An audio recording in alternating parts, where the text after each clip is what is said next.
Nadine, tu veux bien, monsieur? Ah oui.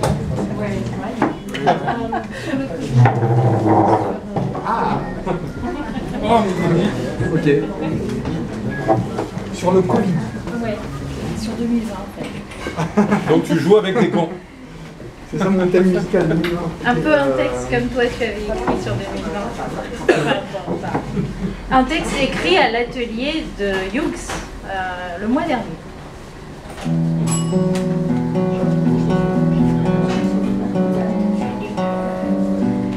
« 2020, une année miroir où la symétrie des chiffres aurait pu laisser croire à un temps sans histoire.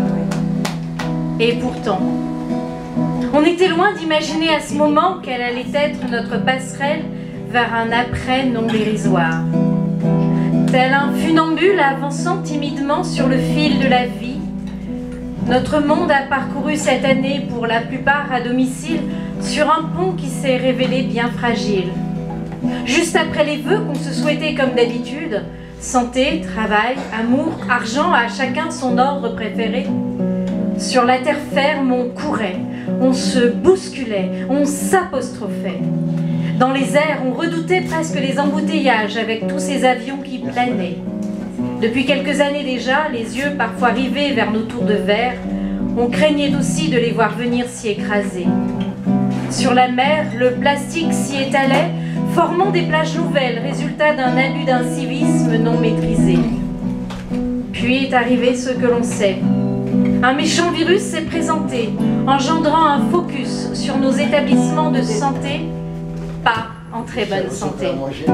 Il nous a fait redouter l'autre, surtout celui qui toussait.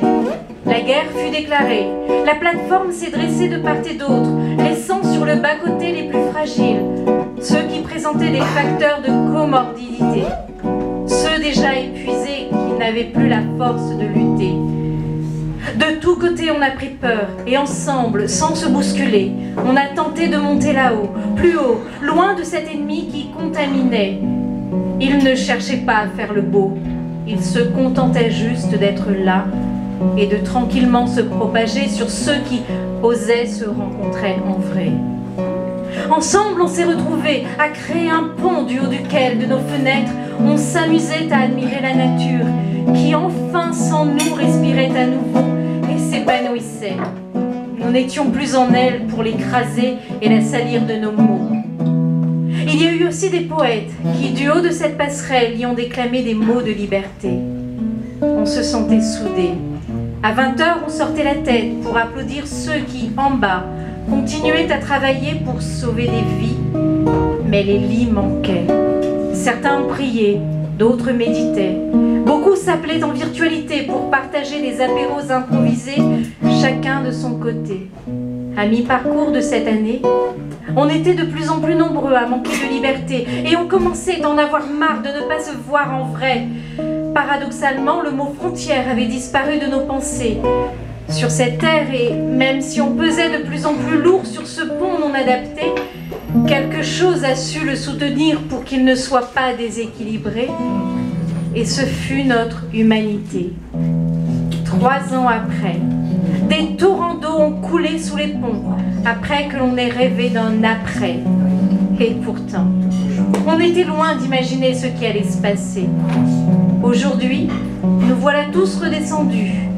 Pour les survivants sains et saufs de cette traversée inattendue, d'autres ponts se dressent devant nous à l'horizon. Saurons-nous les gravir à nouveau ensemble dans la sérénité? Une guerre s'est rapprochée. L'humanité qui soutenait notre précédente passerelle semble épuisée. Et nous, de nos côtés, on a oublié de la consolider. Qui vivra verra. On n'a de toute façon pas d'autre choix que d'avancer. Merci.